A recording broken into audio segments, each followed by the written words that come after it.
All right. Welcome to Owning the Goal, a podcast that helps you take charge of your sales success. I'm its creator and your host, Brian McFarland. I look forward to sharing insights and inspiration from my 40-plus year sales career as a seller and sales leader.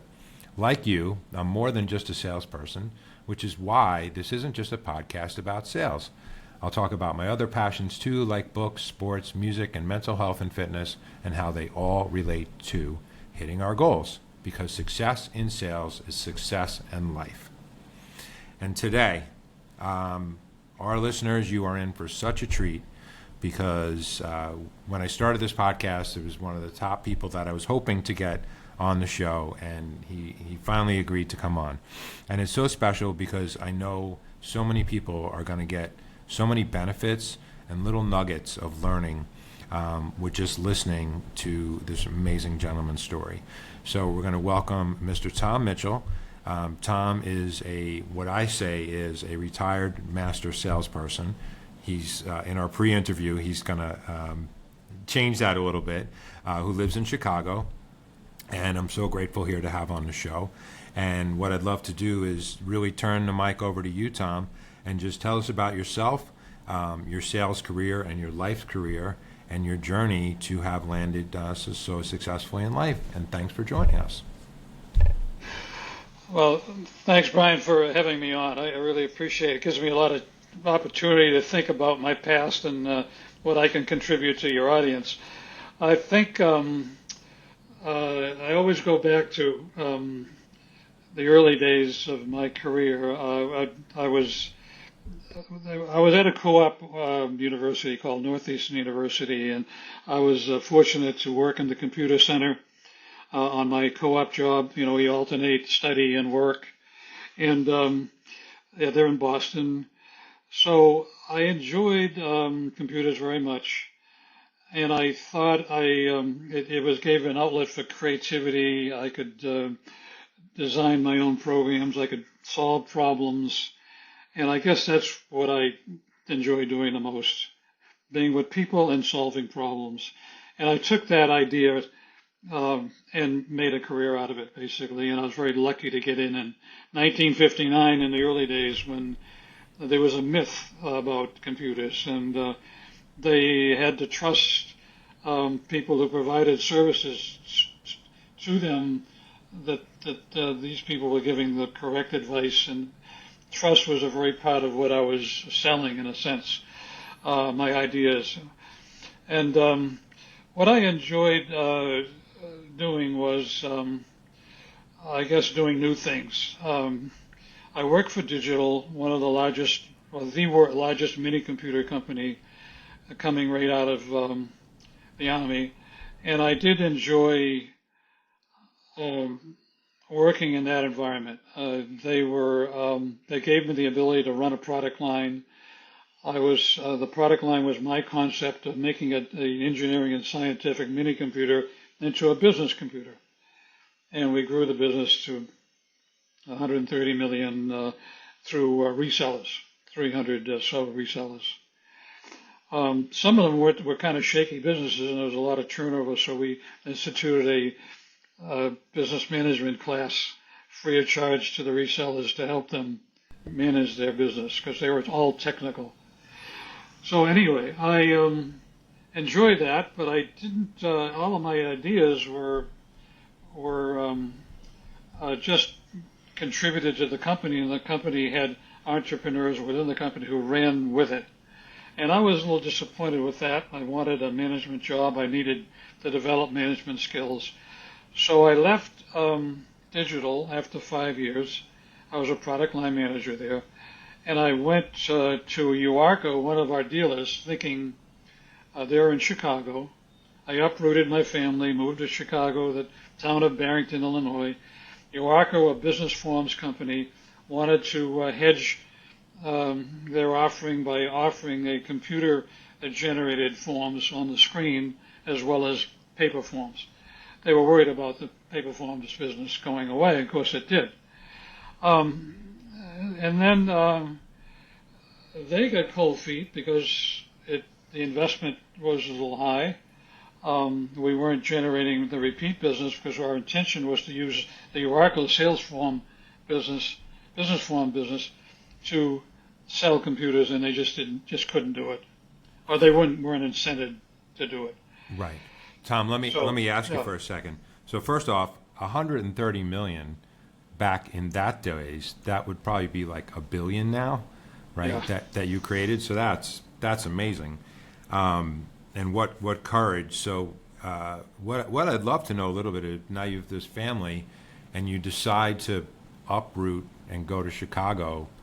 I'm guessing there's some anxiety there, like you're just going for it, right? So what kind of mindset did you need to do that? Oh, well, I should give you a background on the family situation. Our This is kind of sad, but my brother's wife died in childbirth with twins. He had no place now to care for his family, so he moved in with us, and for about a year we took care of his 2 children plus the 2 new ones, two newborns, and our 4. And that was a challenge for Rosemary, me, because he was still grieving, and we actually became the parents. Cooked for 11 people every meal. Took the kids to the doctor. They had hearing problems. Anyway, we couldn't take it after about a year, but we had built an addition on our house.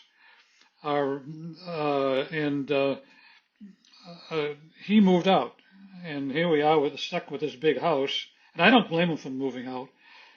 He took our hint that this wasn't going to be long term, and he got kind of panicked and tried to find another place, and he did. And so UARCO was like a way to get out of town, have them buy the house for us, and pay the relocation costs. So, and then what I really wanted to do was get management experience. There was the ability to manage a startup within a large corporation that's selling computers through a existing sales force, we thought. And so I took the plunge. That was taking a risk. But again, I thought for the family, I had to protect the family, sell the house, and move to do it. Now, do you have any other? Is that okay? No. Should I go? Continue? Yeah, that's really brave.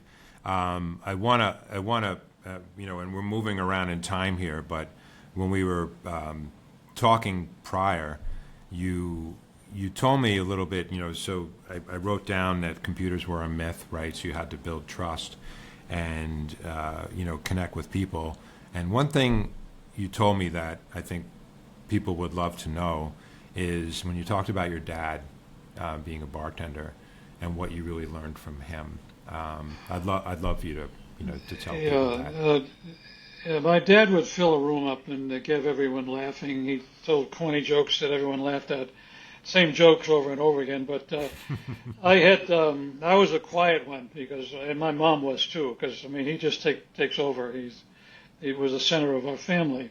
He worked 3 jobs, but his 3rd job was at a hotel as a bartender, and he got me a job. I've been working since I was 11 or 12 years old.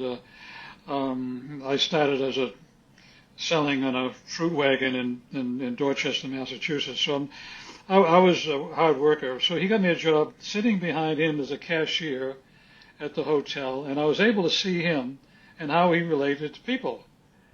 He was so good with people. He listened to them. He mixed them their drinks. Of course, he was also doing this to get tips, but he created a very joyous family bar at the hotel. And it was a Hilton hotel. It was a pretty big hotel in Boston. So we got a real good clientele. I said, gee, this guy is really a people person. And I think he would have been a great salesman. But so why don't I go ahead and eventually be that great salesman, eventually be the person, at least in the back of my mind. And so when he died, and then I realized that the world has there's a big hole in the world. Maybe I can fill it up. Maybe I can be the one who makes people feel good, listens to people, goes to look for the oddball standing in the corner and brings them into the crowd. And that's what I did. And I used that talent in business, and I used it to the goal. I shouldn't say the talent. The talent came, but the goal in business. And when I went out on my own, and I haven't got to that point yet, but I could easily develop trust with my client because I was an entrepreneur with a small business, and I needed to develop their trust in me, that I could deliver, and it worked. I know I'm skipping around, but No, I did that too. learn that from my father. Yeah. That's so incredible because it's just in sales, right? We say people don't necessarily buy the product; they buy the person who's the conduit, which is the salesperson. So I've always felt about you since I've known you, and we're going to talk a little bit and highlight that later. But thank you for taking us back and to where that core is. So now you've taken the leap. You've moved to Great Barrington, and now you've embarked on this new journey. So take us from there. Well, I started a business right next to Yoarco. They gave us a building to work out of. We had a software product that was a general business computer product, and I thought it could be sold by the Yoarco sales force. At least they could get us the lead, and we could come in and follow up and sell the computer to them. So I had salespeople, I had documenters, I had software modifiers who could modify the package to fit different industries, and so I became all of a sudden a master of all these disciplines that I had been into at various ways in previous jobs. So I knew how to do it.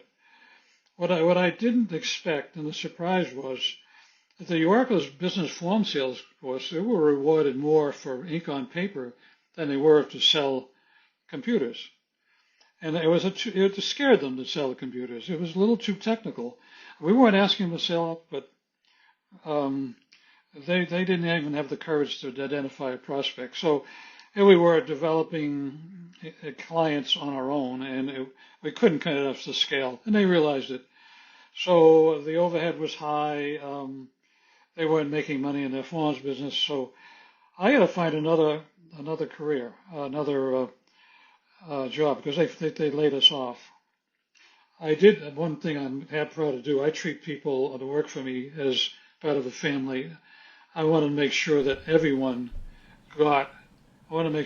employee got a job before I left. I felt like I was the captain of the ship.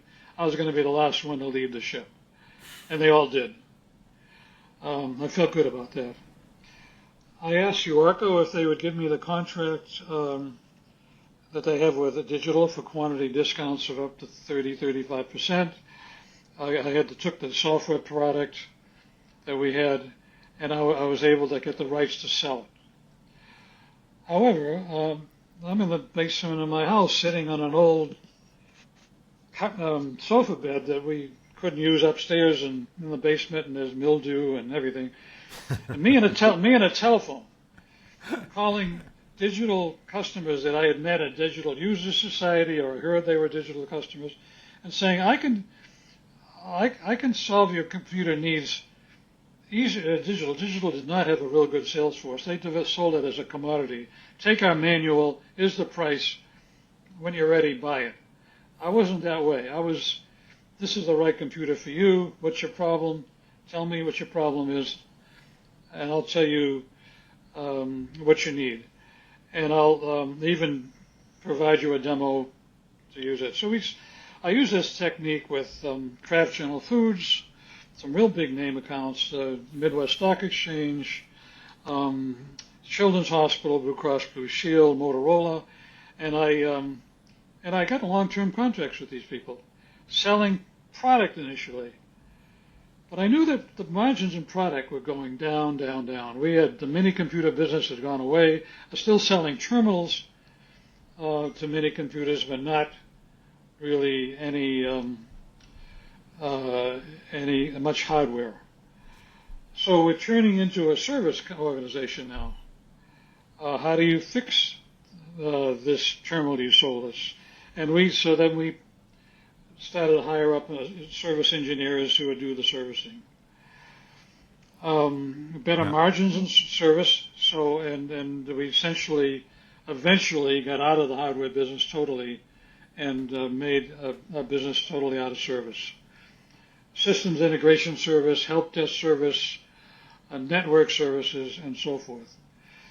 And we So, kept go ahead. so I'm sorry to interrupt some. So at the beginning, one of the things that's like we're not giving you credit for is you're like one guy doing this out of your basement, you know, Right. like pretending to be like a big company.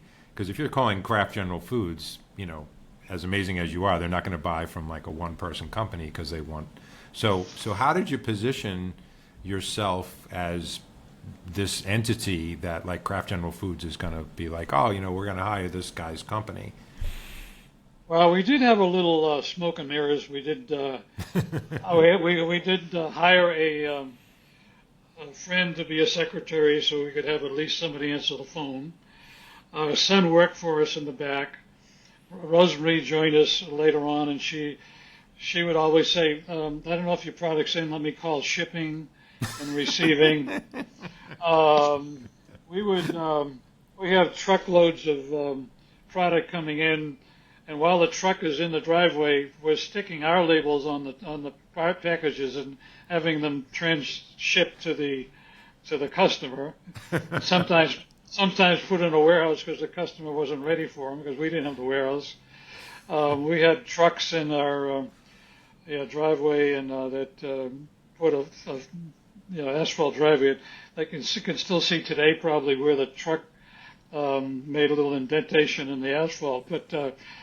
And they asked us if we would maintain them after a while, and we said, oh sure. We never said no. Whenever the customer said, can we do this, we always said sure.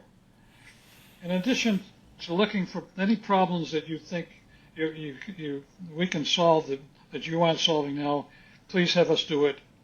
And we did a little pretending that we've done it before, but I was confident enough with all my experience to know that we could do it. So sometimes I mixed up the tenses a little bit, and my partner Rosemary and my wife didn't necessarily like hearing that, but it worked. Sure, we can do that. We've done that. I mean, that's no problem. You know, I know that's a little bit fudging, but it worked. And and then the more clients you get, and they talk to each other, and they're willing to sign now 3 to 5 year contracts with us, because I'm not going to go back and resell things every year or whatever. I want a long-term contract. I convinced them that that's stability. It's stability with our employees. They have a job that they can count on. They're not going to lose a big deal. So we were not a project company. We were a contract company. We were not a hardware company anymore. We were a service company. And that's how we made most of our money on service. And we always watched our gross profit doing very well on services. And sometimes you take a chance. You write a 5 year contract, and you're really taking a chance. At the end of the 5 years, you're still going to be making money. Right. And you're obviously part of smart businesses. You're really focused on keeping your overhead low, right? So that you're maximizing your profits. And then how does this evolve, right? So you just got it. It's you and Rosemary and a couple people, and you know, you're fudging it, but then all of a sudden you're getting big, so you actually need more people. So what was that growth strategy, you know, like for you? Well, the long-term contracts helped us. So if we knew we had a 5 year contract, and a big one with Children's Hospital, for example, Children's are moving and expanding a new building and needed a lot of help. They were going high tech in all their patient rooms. So we had that in our hands. So we essentially could convince the bank, you know, to help us fund, you know, hire people. Now we took the risk. Our home was collateral. You do that, you know. But also the contracts were collateral. We can take a 5 year contract and say, this is a contract with a blue chip organization. They all have blue chip names. Motorola was huge for us. Sure. And so the line of credit was our strength. So we knew we could hire people, train them, and they knew they had some kind of tenure after throughout the contract, and we were able to renew the contract over and over again. Okay. So so we ended up having managers. I can't say we had a lot of managers. They were more. Our managers tended to be more doers as well as kind of supervisors or leads. So for every 20 people, we would have one supervisor who could also do the high tech, heavy tech work as well, and train his staff. So we kept the margins and the overhead very low. Right. So now, at this point, as the company grows, so you've naturally evolved to just pretty much straight sales and solutions providing while letting Rosemary run the business. So you found your expertise, and that's fascinating, right? Because you didn't start out as a salesperson, and here you are, this really, really high-performing professional. So that was really great. When you quick question, when you would hire a new salesperson, what were the attributes you looked for in somebody, and then how willing were you to take a chance on what you saw as raw talent and say, I'm going to be able to develop this man or woman to be a great seller?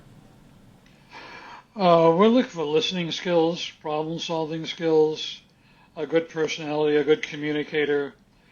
But we had the technical backup for the salespeople, but they had to find the problem. We provide the solution, but they had to listen to the customer very carefully to find out what they want, what they need, over what time frame, and what was their price level, what was their commitment. Since we're dealing with large companies, we needed somebody who could navigate the committee cell, with large, I'm sure you know that. Sure. Someone who could wind through the politics and find out who the real decision maker was. Usually they're people who are entrepreneurial in a sense, because we're a small company. They're not people that gravitate to an IBM. They're people who know they're taking a risk, but also want to be rewarded. So we tended to pay it a good scale to get good people. Right. But I look for a good personality, good listening, problem-solving skills. I always wanted them to ask the question, what can we do for you that you're not doing now, that has to be done? Okay. So, anyway. And then how would you, once you had that person on board, how would you personally, as the lead seller, how would you kind of coach and train them to be the best person and best seller they could be?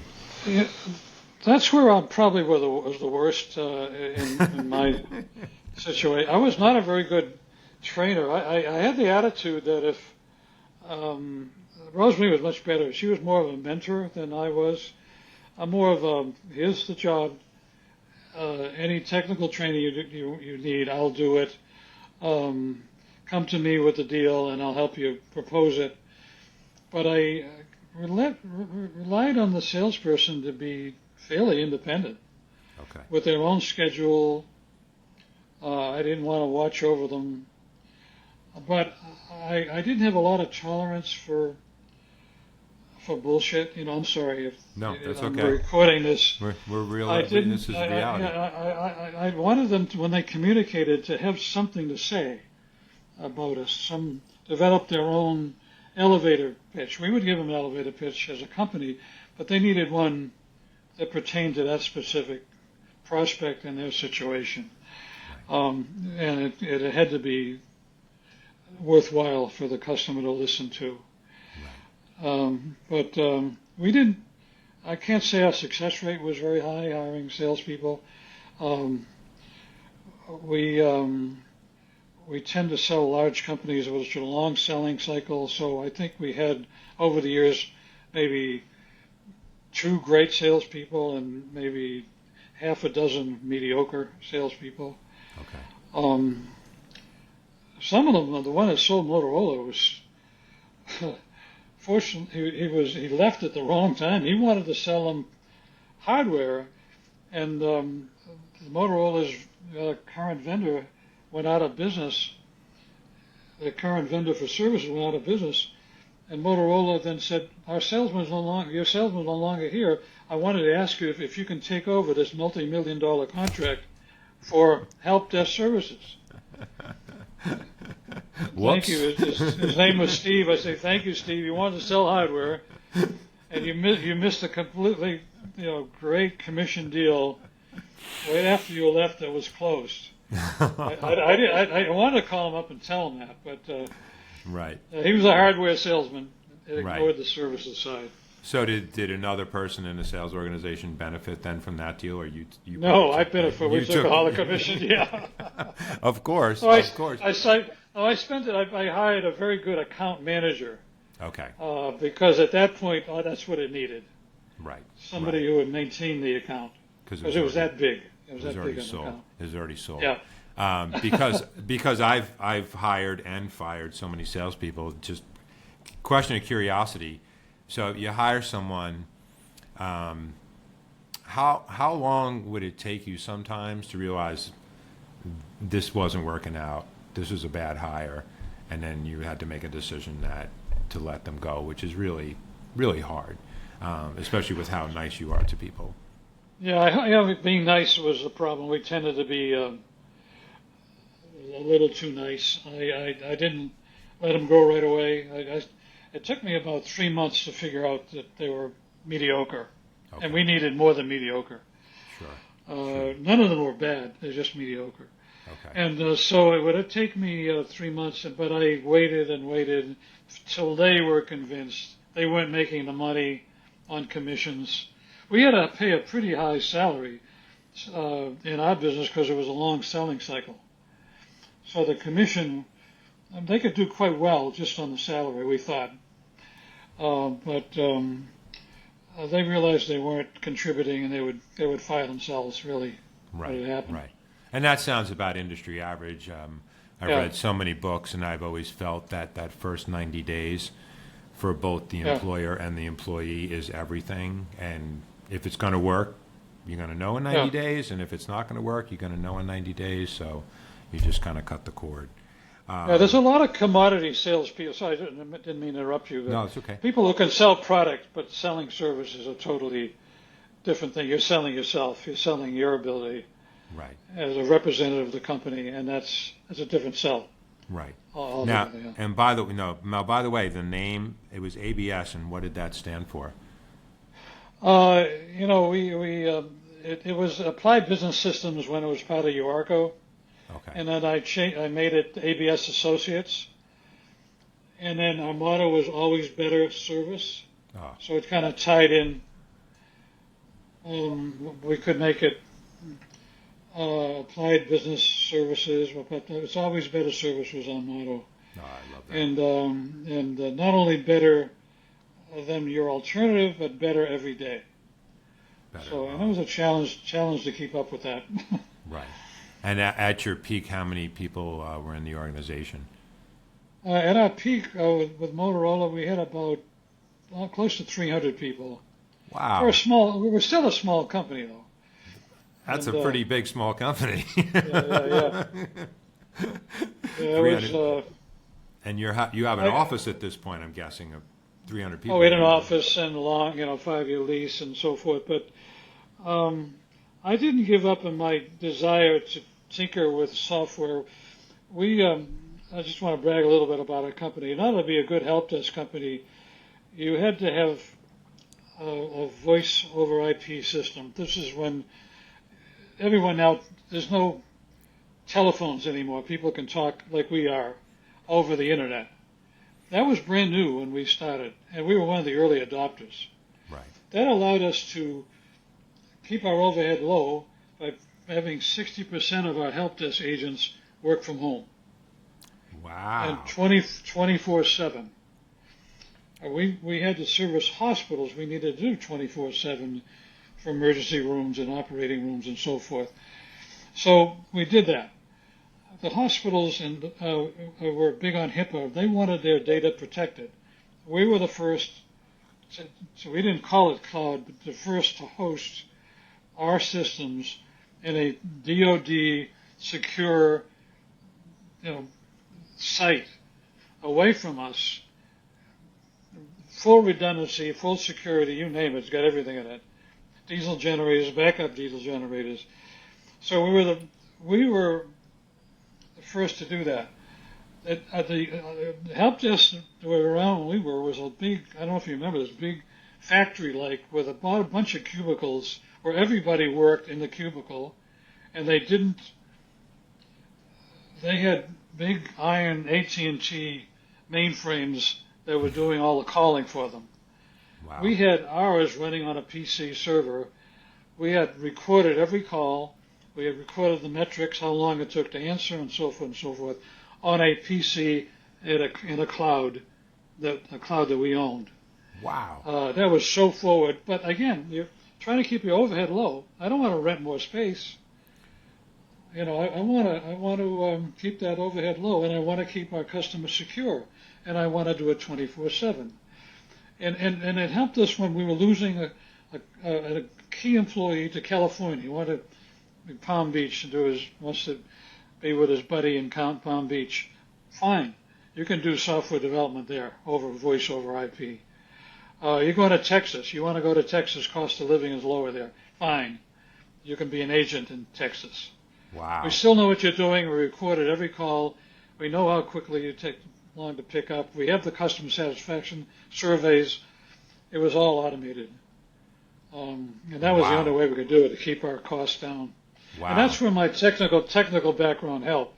I had the instinct for what is about ready to emerge in technology.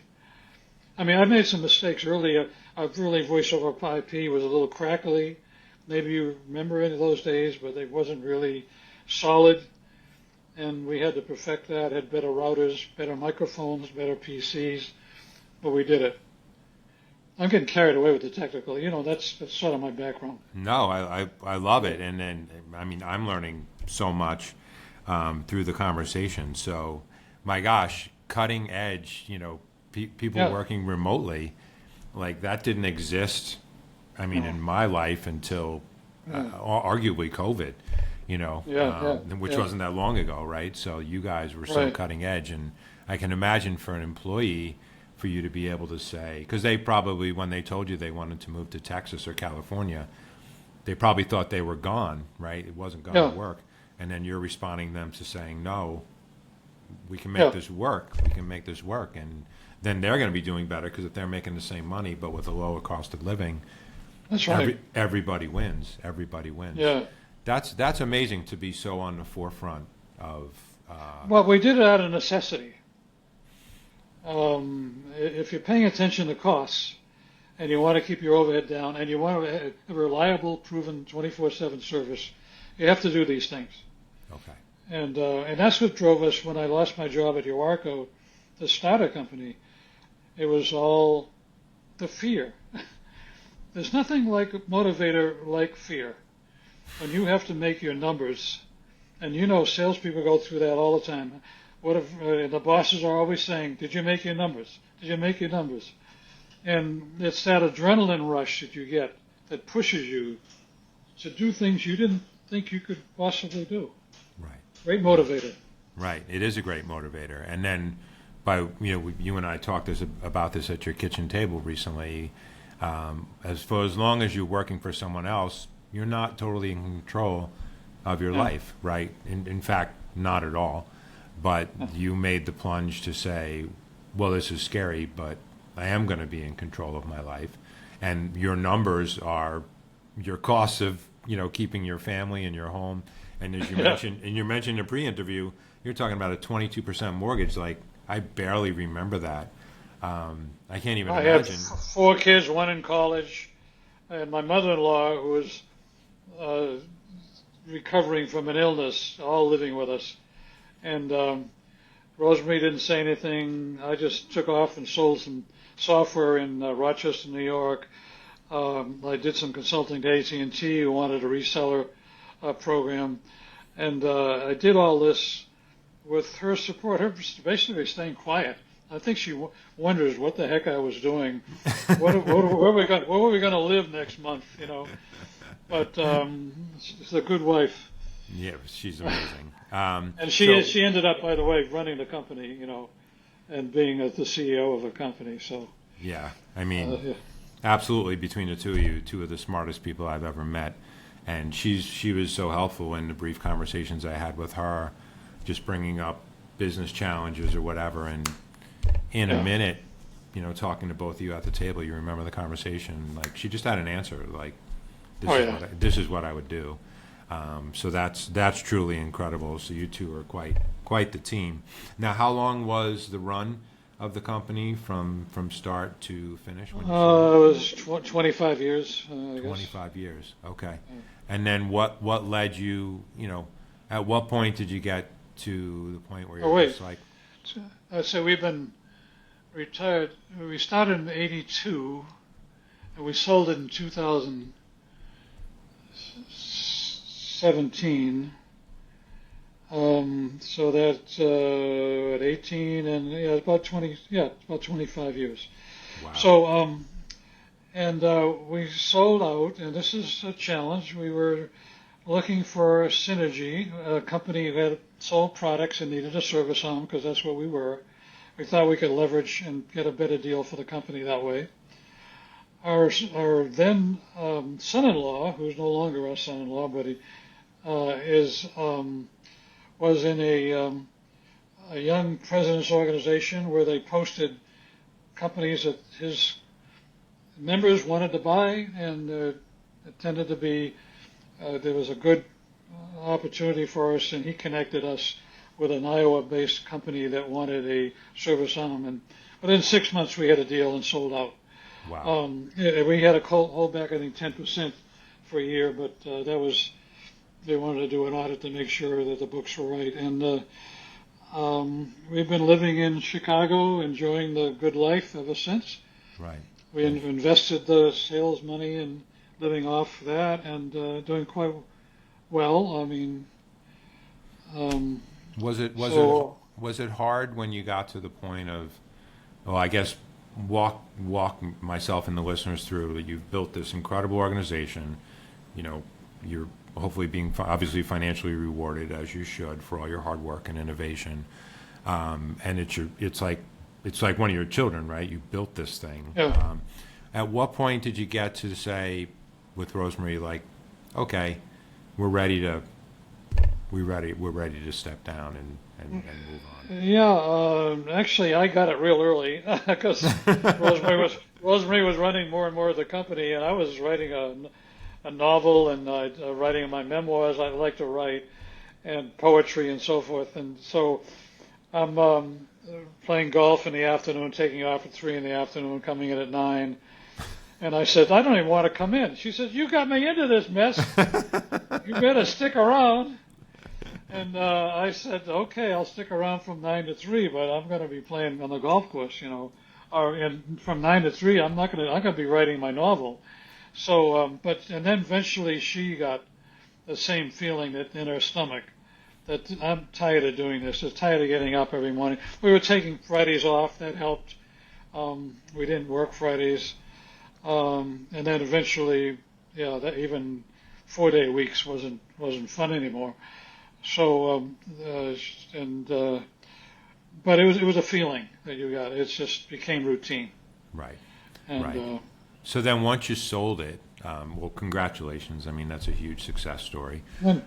Starting something out of your basement and, pretending you're bigger than you are, and then, all these years later, selling it for an amount that you're justified, where you can enjoy your retirement, and you're so gracious with everything you do.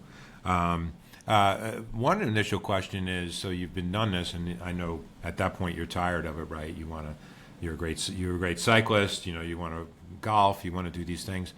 What was the initial, like, you sell it, and then now you don't have to get up to go to work every day? Was there kind of like, I miss it a little bit? No, it was a big sigh of relief. A big sigh of relief. It was. We never looked back. You never look back. We never look back.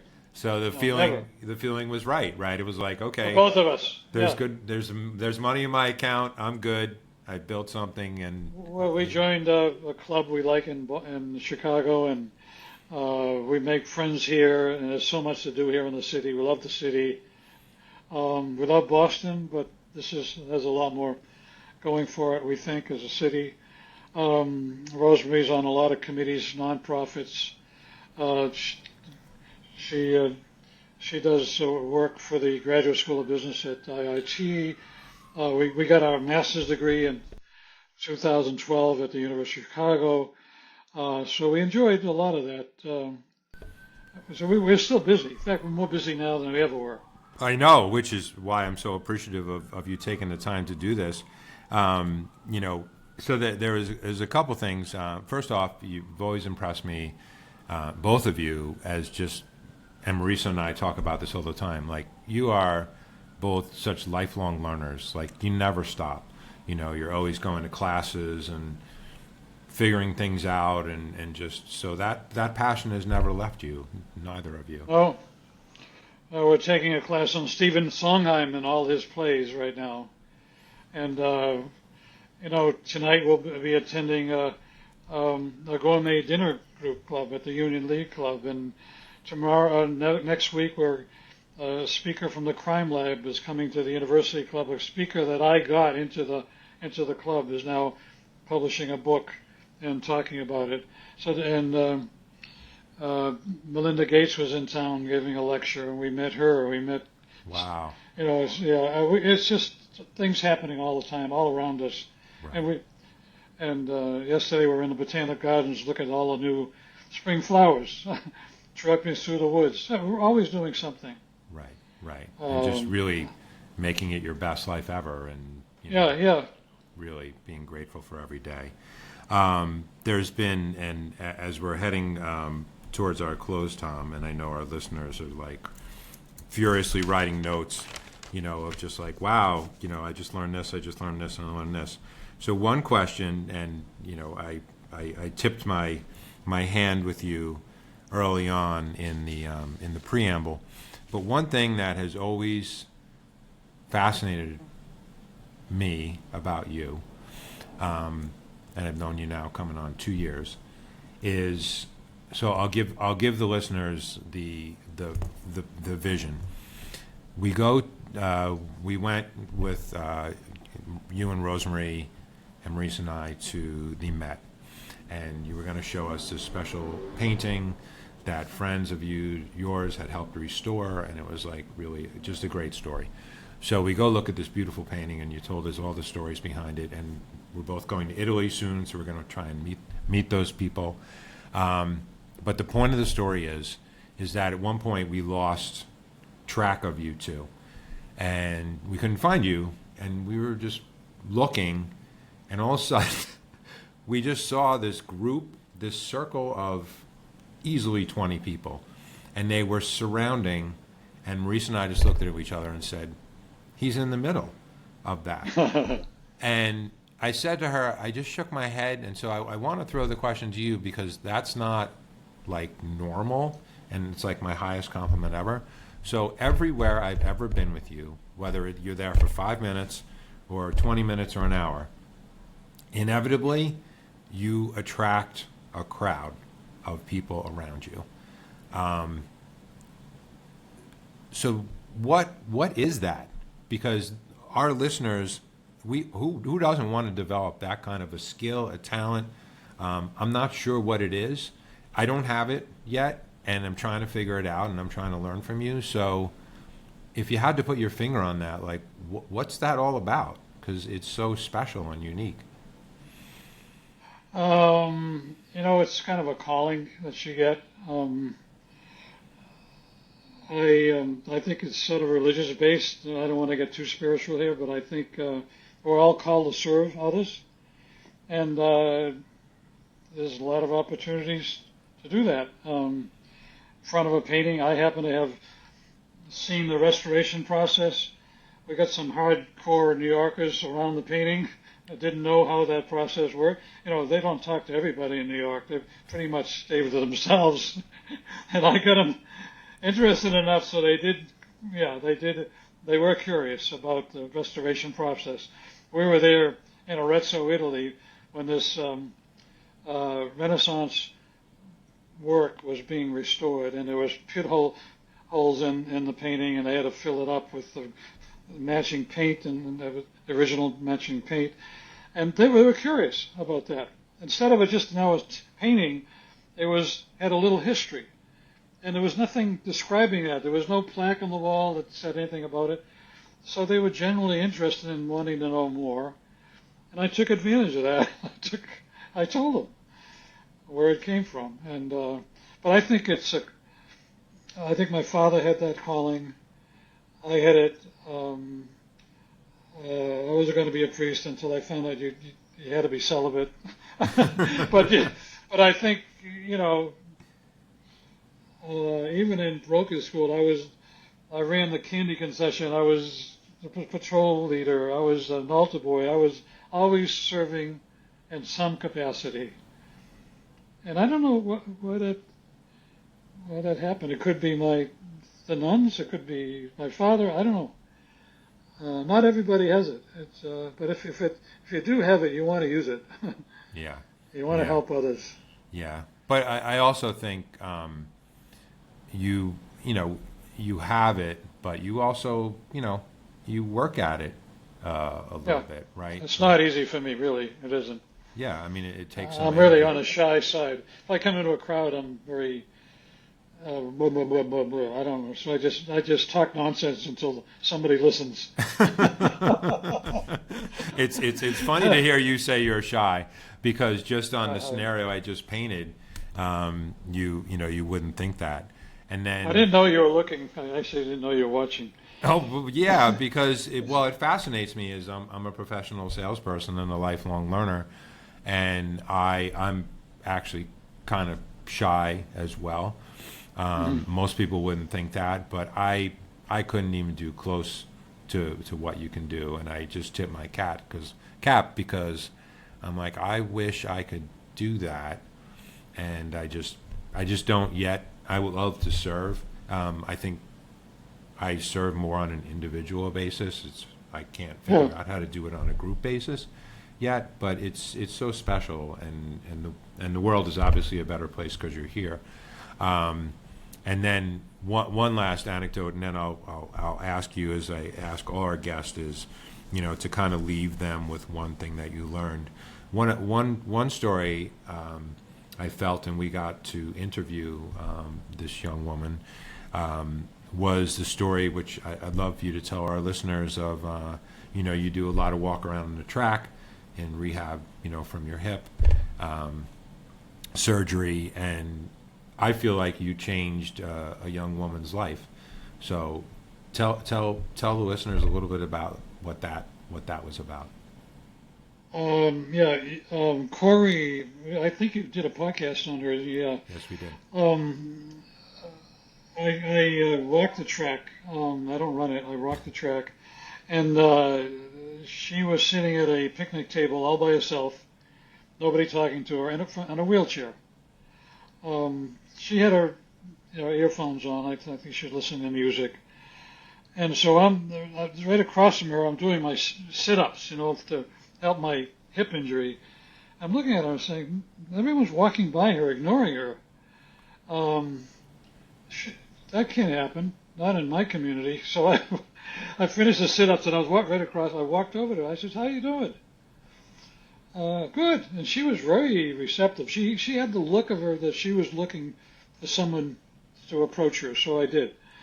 And here I am, 86-year-old guy, and there's a 25-year-old, kind of attractive wheelchair paraplegic. And I made a judgment about her, and I said, so what are you doing? And she says, well, I'm an occupational therapist. And that really blew my mind, because I said, you're actually helping people who are in wheelchairs adjust to the wheelchairs, and you're in one. Oh, yeah, I got my master's degree in occupational therapy in Ohio. Okay, now down in Hawaii, and I just moved in, and I work at the rehab center, and it's a block away from my apartment, and I said, have you met anybody here? Do you know anybody? Well, my colleagues at work. But I said, okay, well, tell you what, next time around 9 o'clock next weekend, let's sit and have a chat, and I'll actually walk around the track with you. And I saw so much from a wheelchair's perspective, and her pain. I could tell she was still in pain. Since I first met her, she's just finished her 12th operation. She has a back condition that caused her right leg to turn in. She can't feel anything from the belly button on down, but it caused also some pain in her leg. So they had another operation on that. So she couldn't get out. I would bring her banana shakes. I would do shopping for her because she couldn't reach the top shelf of the Whole Foods. She wanted stuff. So I was of service to her. But I thought it was a little bit odd. What will people think, this old guy hanging around with a young girl in a wheelchair? This is my hang-up, okay? So I got to know the parents. I wanted to get to know them right away. So when next time they were in town, we went out to dinner, and with Rosemary, and I said, I want you to know that we're good people. I'm not taking advantage of your daughter in any way. And so that goes through your mind. I'm sure some people don't think that way, but I do. I don't want to be. Anyway, I wanted to be up on a board, honest about everything. And so I said, no, that's fine. She really appreciates you being here. She loves the way you help her. I went through Marshall's at Christmas time helping her pick out at Marshall's clothing that she was going to gift wrap for her parents and siblings and so forth. She couldn't reach all the racks, couldn't carry all the clothes. So I'm running behind her. She's going through one thing after another and piling it on my stroller. So I was of help to her, so. Right. And then now that relationship is developed, right? And she's going to have a friend. Yeah. Right now, because I'm talking to you, I should be out there with her, but apologize. Usually, yeah. She's still recuperating from her 12th operation, and I hope she's still in pain, severe pain. Right. But you wouldn't know it. Right. So. Yeah. Oh, you talk to her, yeah. Bless you for that. Yeah. Tom, as we wrap this up, thank you first off so much for sharing your story. It's so interesting. There's so many things I've learned in this, conversation, and also I know I'm getting a lot of good feedback from our listeners on every person we have on. But I know this is going to be an extra special episode. So if you were to, and it's hard to wrap up all the brilliant things you've said, but if you were going to just bring sort of one sort of compilation of things or one thing to people, it's owning the goals, right? It doesn't have to be about sales. It's really just more about life. What would be the wisdom that, if you were just talking to a person, for a few minutes, what would you share with them that would be really, you think that would be really helpful? Yeah, I wrote some lessons learned here. Getting ready for that. One is that, by the way, you're a very gracious interviewer. I must say, you come across as very, that I'm willing to bare my soul to you, because you just make it very, very relaxed. And I'm probably talking too much, but no, you're not. Number one, with a customer, lessons learned: never say no when the prospect or customer says, "Can you do this?" I don't say no very often. And that's true with when people ask you to volunteer or go out to dinner with us. Find a way to say yes. Use technology internally. Don't just sell it, but use it. Be efficient and use it safely. Don't lose a key employee who wants to relocate. Use him remotely some way. Treat employees as equal partners. Engage them in all decision-making process. You make the ultimate decision, but engage them in the process. Be alert for technology disruption. Anything that might change your business, and it happens lightning fast. PCs went away. Digital mini computers went away. Software became a commodity. Service was important. Don't sell low-margin products. Even though it might feel you good, making a lot of revenue, don't sell them because it has to be profitable. And ideally sell a long-term commitment. Think long-term. Ask clients what problems they have and how can you help them solve them. Problems that they have that they don't have time to solve them on their own, or the resource to do on their own, or the skills to do on their own. Watch out for customer changes in management. That's always when your contract becomes very fragile, when the new boss comes into town. You have to sell all over again. You have to sell the replacement. Avoid the bleeding edge of technology. The bleeding edge was you're a pioneer too early in the game. You have to be in the leading edge of technology that's emerging and is starting to become popular. Not just doing it because it's new, but it has to be new and sustain its life. Make a proposal to your customers, something that you see that could be done, that they don't see. Take the initiative to make that proposal. For example, in the case of digital computer, they were selling just to engineering and scientific market, and they ignored the computer as a general purpose computer that can be used in business. They didn't see that. And I had to take that proposal to the co-founder and to make it happen. Didn't get rewarded for it, but except for pride. The kind of company that rewarded their incumbent managers, not the new guys. So the only one reward is take a risk. I take a risk. I think you take a risk when you find your spouse. Take a risk when you buy a house that's kind of over your head. The mortgage might be high. Take a risk because it drives you a little bit harder. With pressure, our skills get to be used more. Our talents are used more because we have that gnawing fear that drives us. That fear in your gut that drives us. If we're all relaxed about everything and everything's easy, it's not going to motivate us to change what we're doing or to be more aggressive in what we're doing. I think fear helps. Anyway. That's Tom. That's like a master class of I've written down. Okay, yeah. 100 things.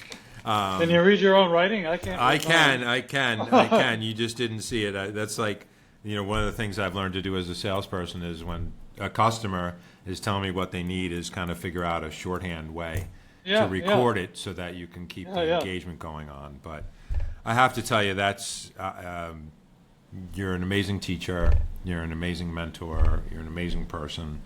Every interaction I've had, I've been so thankful and grateful for, and you've made me learn so much. And I'm also very fortunate to be engaged with your family. So I'm truly grateful.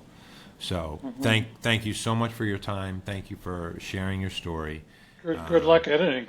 Oh, yeah. Well, I don't think there's going to be much to edit, Tom. We're trying to, on this show, we just kind of let the tape roll, and there's so much in here, and I don't put a timestamp on it because the content was so rich with you. It was just really, really wonderful. So okay, good. With that, so don't get off because it's going to upload, but I will say thank you so much, Tom.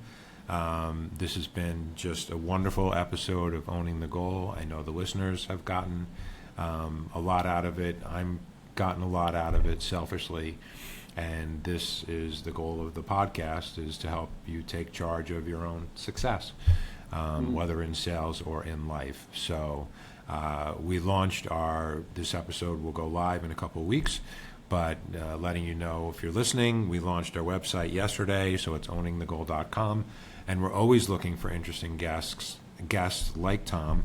And if you want to be a guest on the show, just simply email me at brian@owningthegoal.com.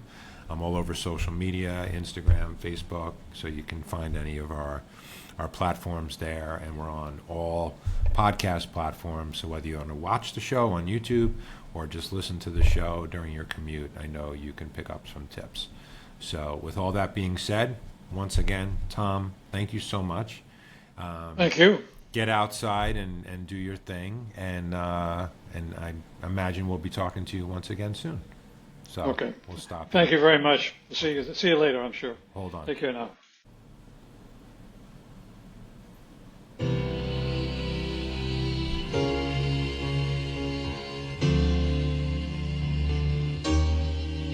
Oh yeah.